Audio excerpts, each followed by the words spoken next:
Coming up next on this special Art Beat edition of Arizona Horizon, hear about a collaboration between two art groups in Scottsdale. ASU Gamage is celebrating its 50th anniversary, and a local choir performs in a revered cathedral in England. That's all next on this special edition of Arizona Horizon. Arizona Horizon is made possible by contributions from the Friends of Eight, members of your Arizona PBS station. Thank you. Good evening and welcome to this special Art Beat edition of Arizona Horizon. I'm Ted Simons. We start with a look at an arts collaboration that involves the Scottsdale Center for the Performing Arts and the Scottsdale International Film Festival. The two are teaming up to share resources and offer expanded film programs. We talked about the joint effort with Scottsdale International Film Festival founder and executive director Amy Ettinger. Welcome to Arizona Horizon. Thank you. This must be pretty exciting. Talk to us about this. It's thrilling. I'm ecstatic about it, and I think the Scottsdale Center for the Arts has been very supportive. I have been working and nurturing the Scottsdale Film Festival itself for 14 years. And the infrastructure and getting it just tweaked to the point where I felt like we had this perfectly well-oiled machine it culminated, and I thought, you know, now's the time to approach the Center for the Arts and the Cultural Council and ask them if they'd like to partner. We had worked together informally over the years on a project here and there, and they were very receptive to the idea. And how does that partnership help you? Well, I've been working sort of with a team of 130 volunteers over the years, and that's good, but volunteers are, you know, mercurial. They're kind of like herding cats. And the Center for the Arts and the Cultural Council has an actual resource base. They have people who are tasked to do things like PR and fundraising and run the box office. And so there will be people, not just myself and volunteers now, people who are actually paid to do those things, and they do them very well. And this will give you an opportunity to grow the festival. In what ways? How do you see that expansion? Well, you know, Scottsdale deserves to have a very high-profile film festival, and this is, to a degree within the marketplace, a very high-profile film festival. I'd like to see it expand beyond the realms of the city proper. Filmmakers outside the market in international, global areas know the name Scottsdale, but I'd like to get more star power here. I'd like to see more people from outside the market come as a destination event.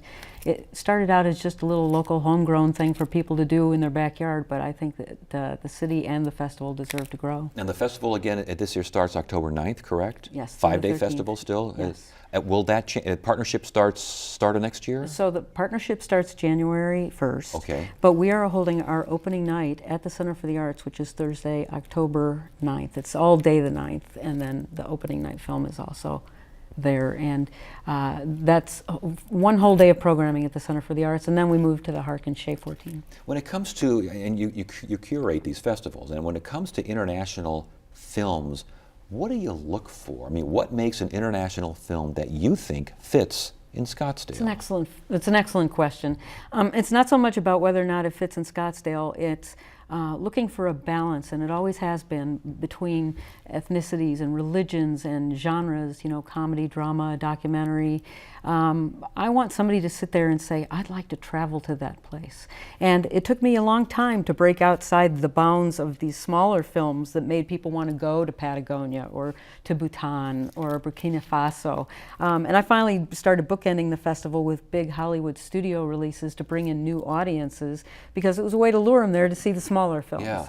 So that's what I'm always looking for with a 5-day festival and 55 films and 70 screenings. You can't do everything, but I certainly try. Are there films that you look at and you go, they're just going to love this one, and it bombs? And there are films you go, I guess we'll go ahead and put it on there, and it explodes. I mean, can you gauge audiences that well, or is it just kind of a...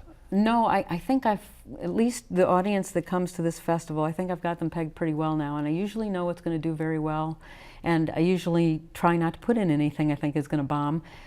There's always a film that underperforms, but I also know that I've put it in there mostly because if even 5 or 10 people see it, it will be rewarding to me that somebody will have seen something new and kind of eye-opening.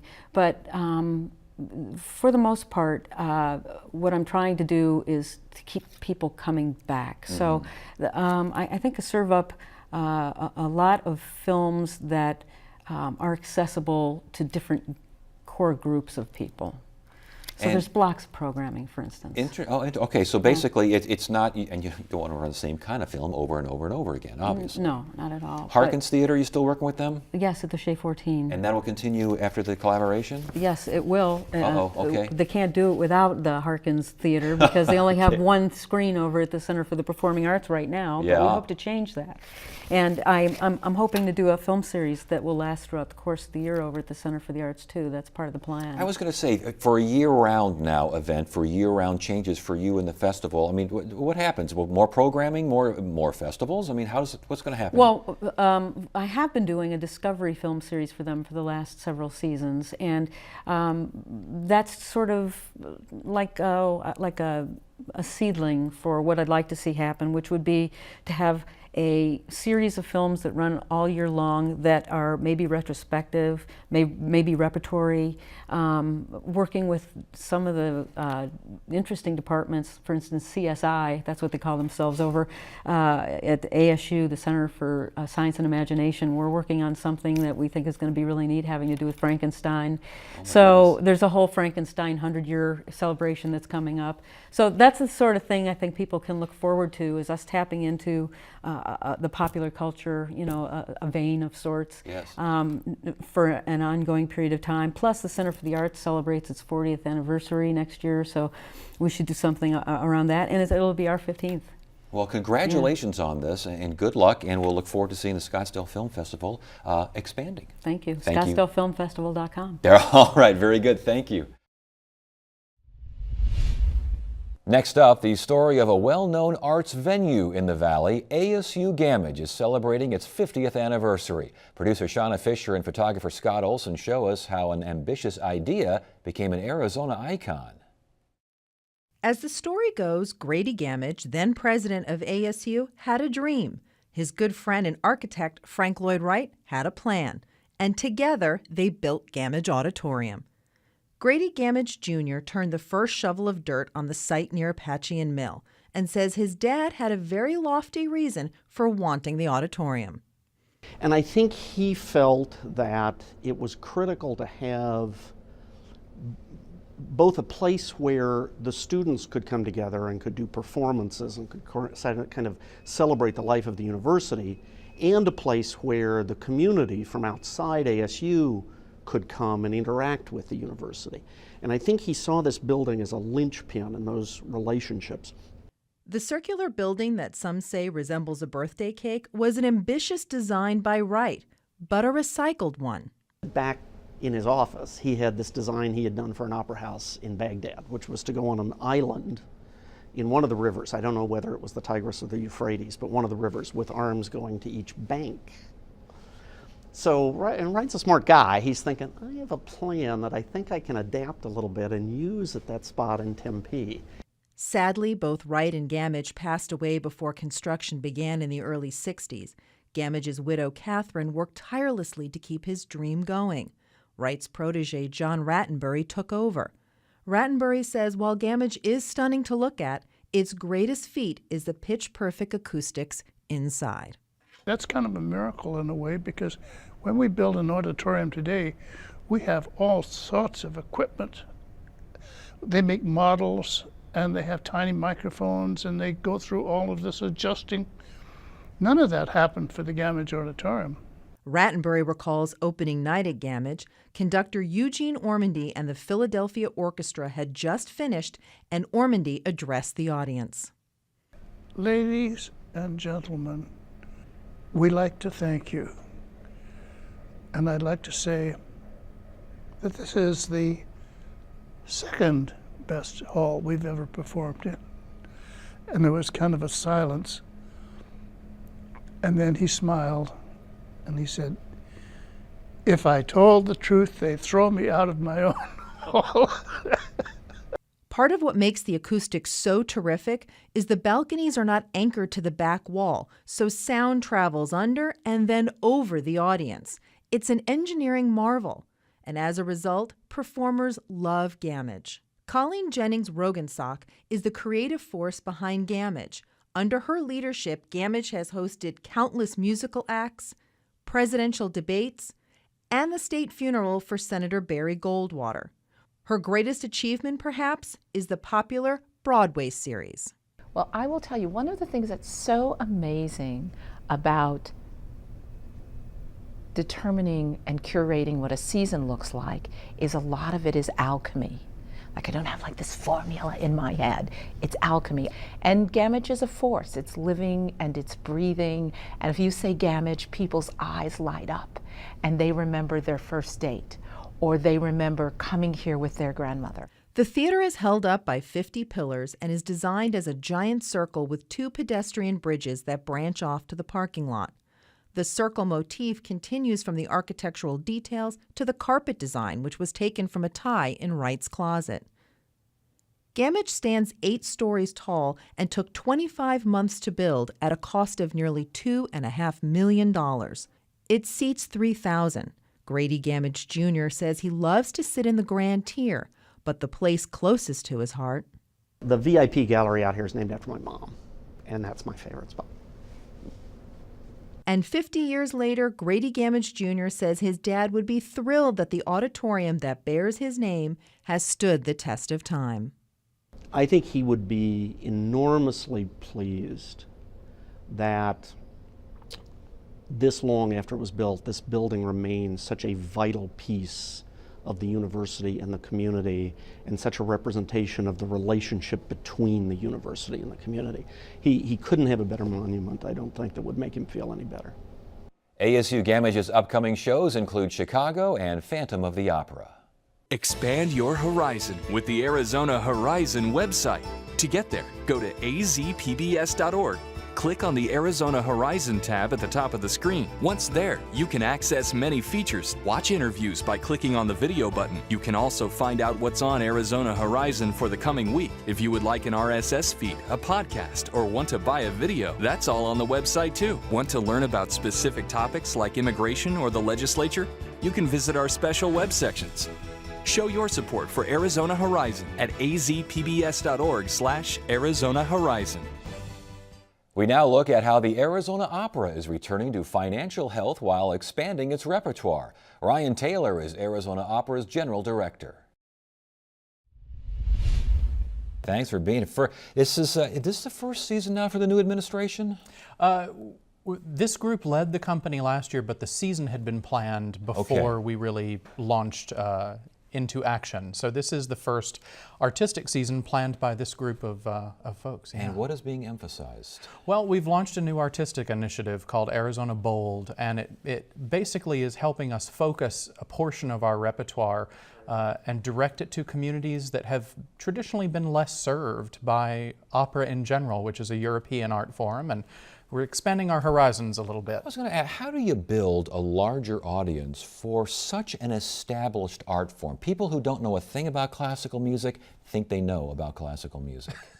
I think that's true in most cases. I find in our case what we need to do is sort of turn things on their head a little bit and do some things differently, and then uphold the traditions that have been so popular for so many hundreds of years in a really kind of wonderfully exciting way, so that you bring people in who don't expect to see something traditional and maybe keep them, not all of them, but just some of them, sort of experimenting with you along the path. And that includes, what seems, is this the first opera, the mariachi opera? Is it, what's going on here? The first mariachi opera ever composed. We just completed the run of the piece about a weekend ago.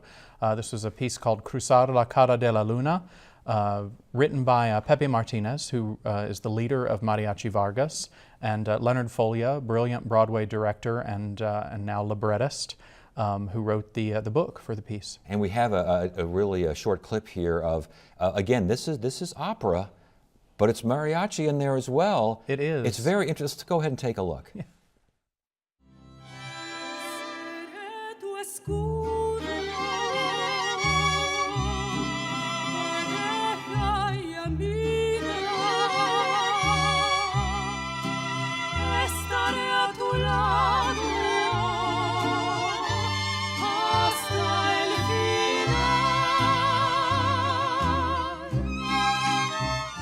Now, what kind of reaction are you getting from this? This was overwhelming. It was an overwhelming experience for those of us who wanted to produce the piece. But then on top of that, the reaction we've had from the audiences, 33% of which had never been to an opera before. We sold 32% more seats this season for our opening show than we did 2 years ago. So we're starting to see that expansion, and we're hoping that these people will take a journey with us through the course of the year. I was going to say, how do you get folks that went to this and went, this is great, going to see Rigoletto, going to see the Magic Flute? I mean... Well, you know, we're going to keep things varied. Rigoletto, which is the next piece up, we play in just a couple of weeks here in Phoenix and then in Tucson. Very traditional production, but with some stunning younger singers. Absolutely beautiful voices, very compelling. Our Magic Flute later in the season, traditional piece, but we're updating it a little. It won't be modern, but it sort of has a nod to the work of René Magritte, and the costuming is sort of gives a little bit of a tilt to the steampunk era, so it almost looks like a Johnny Depp film. Oh my goodness, a lot of umbrellas and backlit that kind of thing. Yeah. Yeah. Is that where opera has to go? And I don't want to say, opera is theater to a certain degree. Is it, because I know in theater now you're seeing a lot of techno this and a lot of, splashing and big colors and big. Is that what opera has to do as well? I don't think it's what we have to do. I think it gives us options. I think we will always be compelled to present things in a traditional sense, in the way that we will always focus on the voice and the story being told, because that's sort of the heart of what we do. But the technology advancing as it has in the theater gives us more options on how to tell those stories in different ways, and I think the key for me is going to be variety.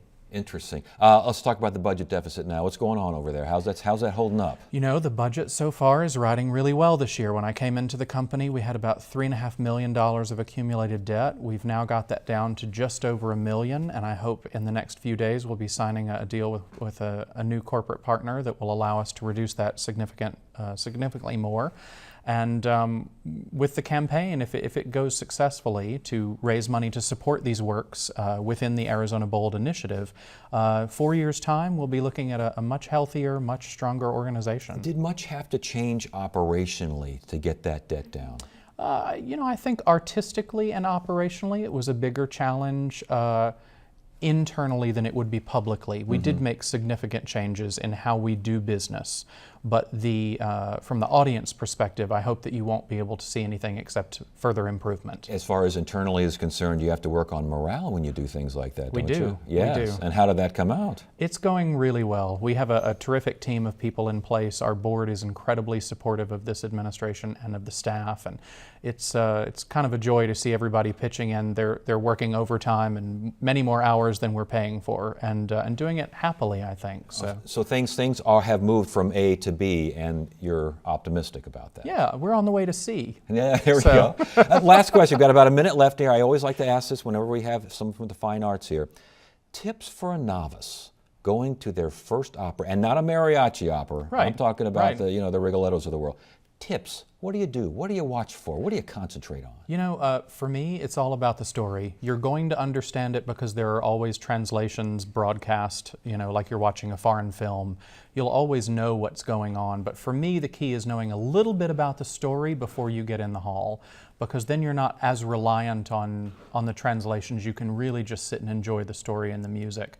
And the acting is so compelling now. It's not as though folks are standing still and orating. They're actually inhabiting the characters that they perform. So it's a bit of a different experience. Well, very good. It's good to hear things are moving on up over there. Congratulations on your success, and Thanks so good much. luck. Thank you. I appreciate it. We round out our Arizona Art Beat special with a chorus. The Trinity Cathedral has been a part of downtown Phoenix for 94 years. It's been the home of worship for many notable Arizonans, including the late Senator Barry Goldwater. Now the cathedral's choir is in the spotlight after an opportunity to perform at one of the most sacred cathedrals in the world, St. Albans in England. Producer Shauna Fisher introduces us to the sounds of the Trinity Cathedral Choir.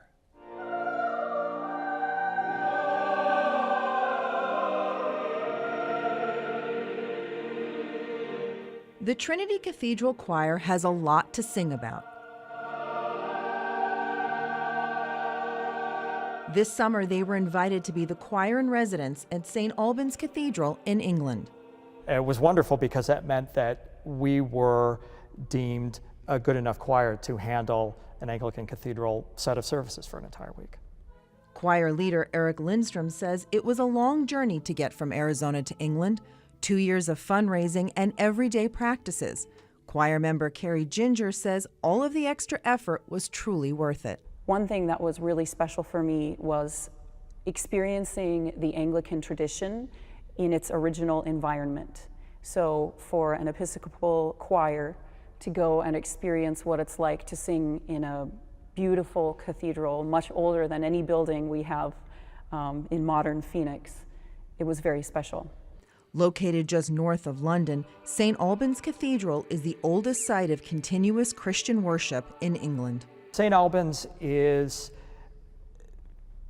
has a long history in England. It's built on the site of the martyrdom of the first English martyr, St. Alban, who was martyred in 304. It's been a site of religious pilgrimage since the 4th century. The massive cathedral dates back to the 12th century.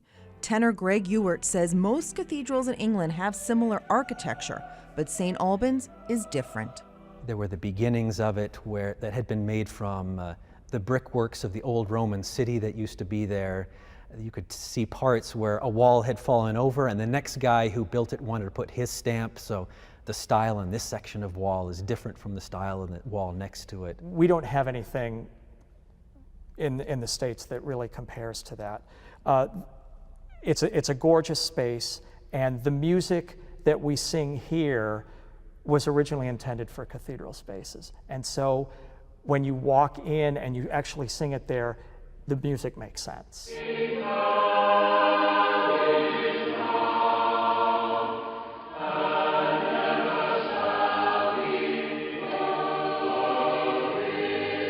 The Trinity Choir is made up of volunteers and staff musicians. They come from all walks of life, engineers, teachers, and professional vocalists. The choir performed all of the services every day for a week at St. Albans. For the members, it was a deeply moving and bonding experience. The trip certainly brought me closer together with people I sing with, and that really enhances the fellowship. It enhances the choral experience. There's been recent research that people who sing together create emotional bonds, heightened emotional bonds and cohesion. So it's made singing with this choir even more fun for me and even more special. It built a better choir, where all of us are better musicians because of it, but more importantly, it built a really strong sense of community.